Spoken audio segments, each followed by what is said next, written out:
The sound brings me Our back home is finally built. to this moment. It's as if I wrote this, but without tragedy, only truth. Living with or against the earth. Who are these people we've become? They weren't people I spent I'm calling you on the telephone like you asked me to. Do you remember telephone poles? I'm glad you asked. This is Active Listening, a New Dramatists podcast series that invites the resident playwrights to experiment with story, intimacy, and immediacy through sound experiences. This initiative was born of the questions that became urgent as our pandemic lockdowns began. What are creative alternatives to gathering together in rooms? What might a play for the ear sound like? Each episode is written, recorded, and produced by a different resident playwright. This one features work by Oren Squire, about which he writes, "This is a story about forgetting and remembering told through my mom. I was in quarantine for 3 months with my parents. My mom is 75 years old and runs around the house doing errands, organizing finances, and taking care of my dad, who is on home hospice care. Amidst all this, my mom worried that she was losing her memory, so we decided to play a game." This is Memories of My Mom by Oren Squire.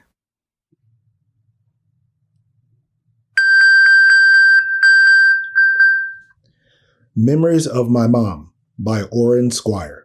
Prologue. This is a story about forgetfulness told through my mom. I was in quarantine for 3 months with my parents down in Miami. My dad is on home hospice care and doesn't speak much anymore. So really, it was just me and my mom, Yvonne Boston Squire. She is 75 years old and runs around the house doing errands, organizing finances, taking care of my dad, and all around being an amazing woman. But she worries that she is losing her memory. So we decided to play a game. Month 1.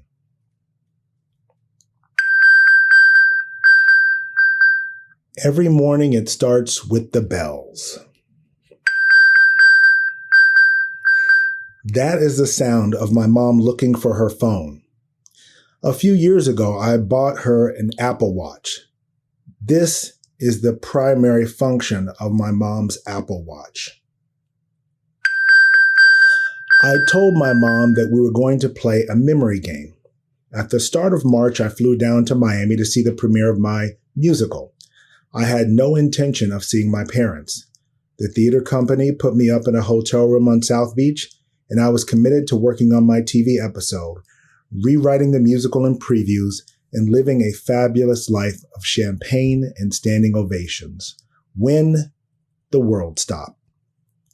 The play closed, the TV production was shuttered, and all those preview applauses never materialized into an opening night. I ended up back home at my parents' place. It was me, my mom, and my dying dad who can't really talk or move or remember. He lies in bed and moans in the other room like a Beckett play. So we decided to play this game as a way of preserving time.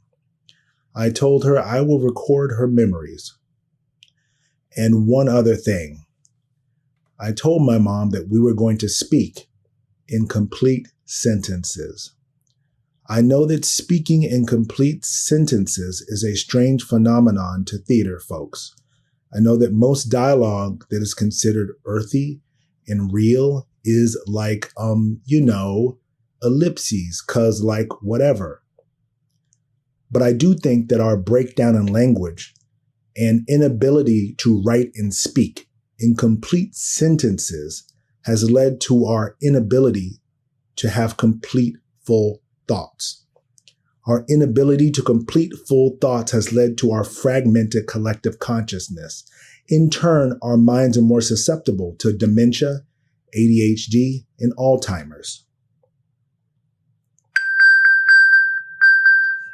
I believe that remembering things in complete, full adult sentences may serve as a tonic for this age of never-ending ellipses and emojis and Valley Girl speaks. During the course of this exercise, I have politely stopped my mom when the subject veers off or when her words start to fragment. I rephrase her previous statement and then encourage her to move on. In elementary school, we were not only required to speak in complete sentences and do sentence graphs, but we had to commit poetry to memory. We had to recite sonnets and haikus and villanelles because the process of reciting poetry is an even higher form of communication. Thus, our communication skills improved as well as our cognitive skills. Poetry, theater, complete sentences. These are exercises for a wandering mind, for a forgetting mind. And this is a way to preserve history, memory, insanity in the middle of a dying world. It is the only thing I have control over as a writer. Finally, the ringing stopped because my mom had found her phone. She announces, "Hey, I found my phone." And I tell her it's time to record a memory. My mom says she wants to do it later. And I say we can do it right now. She asks, "You're not doing theater again, are you?" "Mom, there's no such thing as theater right now." It's good that theater is gone. "Why is that, Mom?" "I always found it boring. I never understood why it was so boring." I try to keep my mom on track. "Mom, what is your memory today?" "I don't know how to do this. It's breathing. Don't think about how you breathe. You just release and the lungs do the work. That's what memory is. Don't think. Just let go." My mom remembers. I got a bike for a Christmas present one year. Now, this was back in Winnsboro, South Carolina, and they didn't have sidewalks. My mother, your grandmother, was with a very young man named Blake Belton, who later went crazy and tried to kill us. Excuse me, what? Anyway, when I got the bike, Blake said, "Let's take her downtown." That's where there were paved roads and sidewalks. Now I'm 5 years old and riding a bike in downtown Winnsboro with cars and trucks. I almost got hit a few times, and then my mom couldn't take the fear anymore. That was the last time I rode my bike downtown. There. That is a memory. Thank you, Mom. What about the crazy man who was dating your mom? That's my father. Anyway, that is a memory. That is what you get today. Now it's time for Judge Judy. Month 2.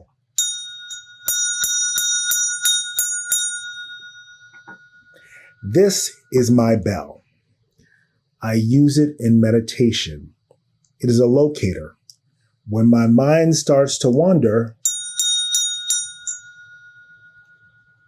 the sound brings me back to this moment, the second month of quarantine. What was supposed to be a shutdown of a few weeks is now looking like the plague of our time. I have started using whole food delivery and Uber Eats and Postmates and home yoga and getting used to the fact that all the days are starting to blend together.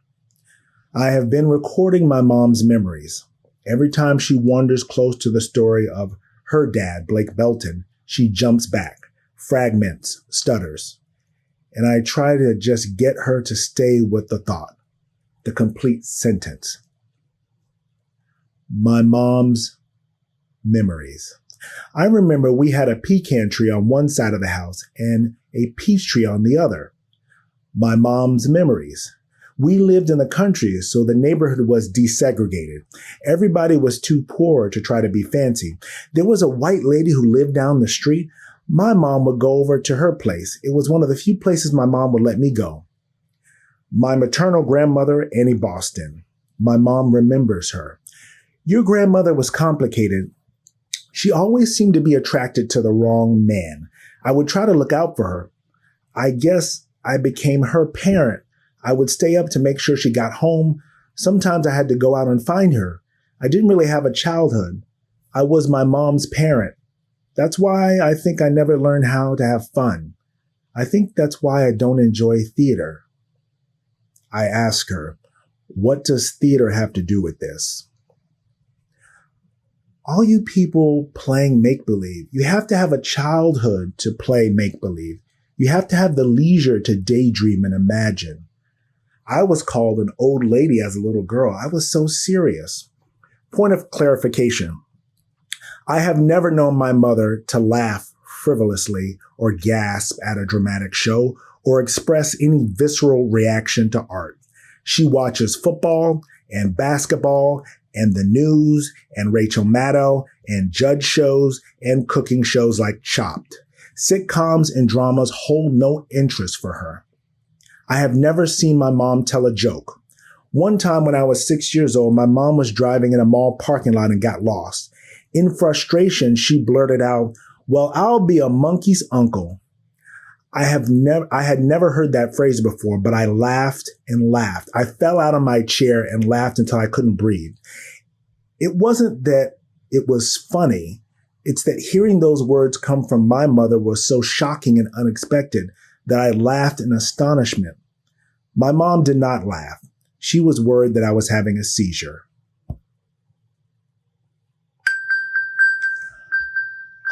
My mom is looking for her phone. I ask her about her father, Blake, my grandfather, and she pretends like she doesn't hear me.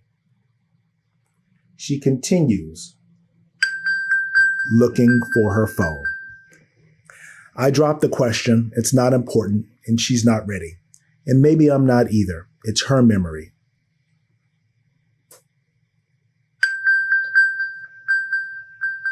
I'm just trying to preserve them. Month 3.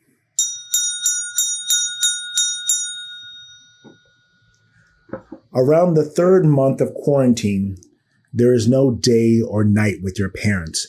There's just one long rolling list of grievances and past wrongs, like a roll of toilet paper that just goes on forever and is covered in shit.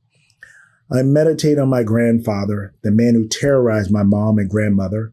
I meditate on Blake Belton and how his awfulness and his abuse led to my grandmother fleeing in the middle of the night from South Carolina, leaving in the back of a car and heading all the way down to Miami, where we are right now. And then how my mom, the old lady at 5 years old, walked up and down the paved streets of Miami looking for friends. And finally, she found my dad, who is in the other room right now. And I'm here, and she's here, and we are all here because of that awful man that my mom does not want to remember. And now it is time for me to pack and leave. It's been 3 months. It's time to go back to New York. My mom gets nervous. What about the plane? What about mask? Am I taking the N95 or just the KN95 mask? Do I have enough hand sanitizer? I tell her that I'll be fine. And I'll still ask her for memories every once in a while. And then she offers up something. My mom remembers. It was an ice cream cone. I was 5 years old, and he offered me an ice cream cone if I told on my mother. Blake was a drinker, and he was mentally ill, and he bribed me with an ice cream cone to say that my mom was doing something she wasn't, probably hanging around another man. And then he gave me 5 cents. I went off and I got my ice cream. And when I came back, my mom, your grandmother, had bruises all over her face. I regretted taking the 5 cents. She got beat up because I lied so I could get ice cream. I always regretted that. I remind my mother that she was a kid and her father was a sick man who was going to be violent against Grandma Annie anyway. She nods and keeps repeating the memory. An ice cream cone. It's funny how you remember things. I can't even remember my father's face. He always stood over me. He never looked me in the eye, so I just remember him as this shadow. But I can remember that ice cream cone. I record the last memory in my journal, and then I get ready to leave. My mom warns me about theater and going back to New York City. She thinks theater is dead and boring and only for the privileged people who had happy childhoods.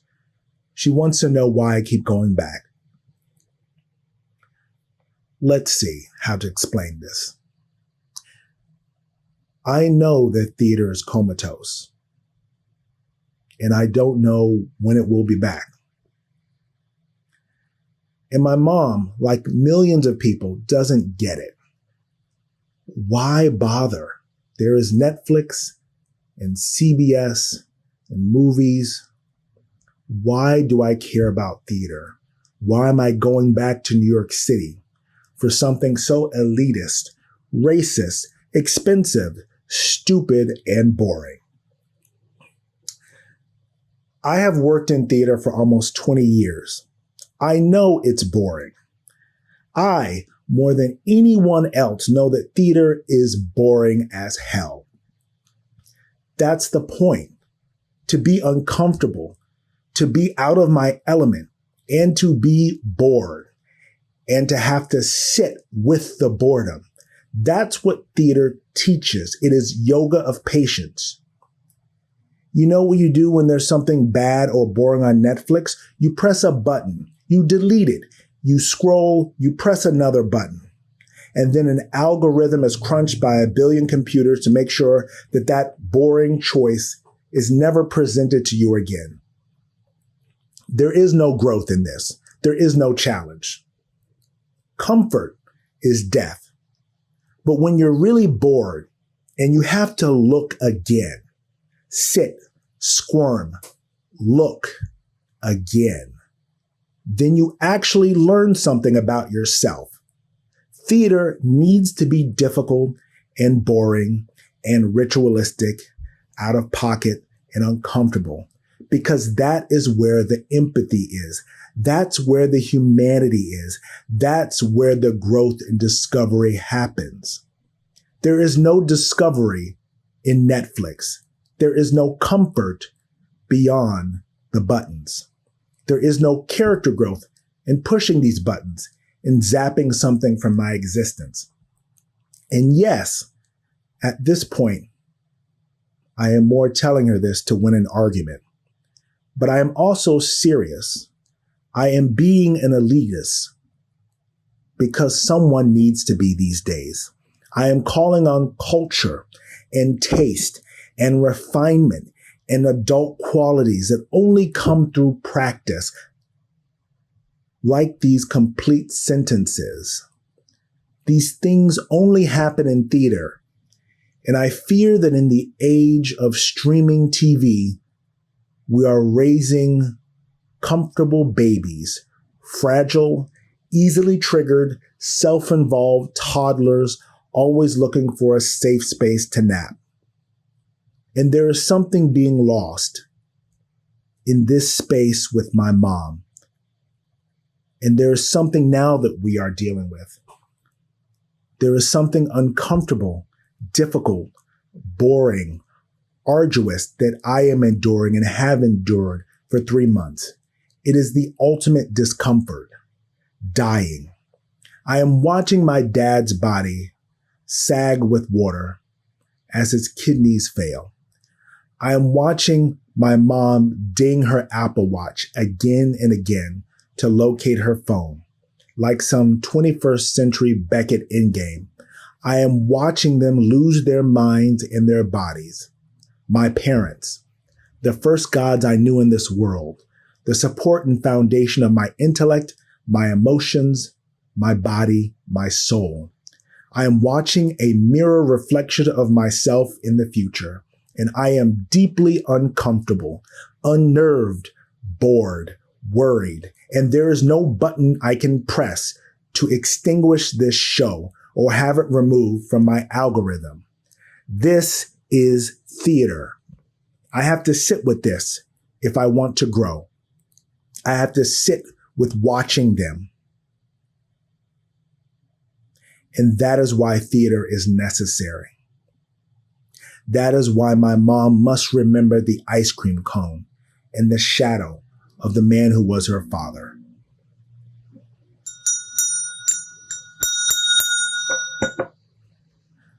I ring my bell,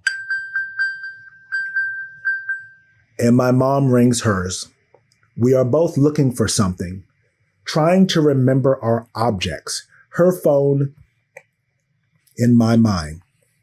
We all must remember until the time comes when we can gather again and share and tell stories as theater makers and as audience members and engage in frivolous make-believe that entertains us, that challenges us, and bores us. We must keep remembering. That is what I'm trying to do. Thank you. The end. You just heard Memories of My Mom. It was written, recorded, and sound designed by Oren Squire. Active Listening is a project of New Dramatists and is produced by Corinne Keithley-Sires and Melissa Tien. More information on the series and a sonic visualization of each episode can be found by going to newdramatists.org/active listening. New Dramatists is one of the country's leading playwright centers and a nationally recognized new play laboratory. Its mission is to provide playwrights with time, space, and resources in the company of gifted peers to create work, realize their artistic potential, and make lasting contributions to the theater. Active Listening is made possible with generous support from the Venturous Theater Fund of the Tides Foundation.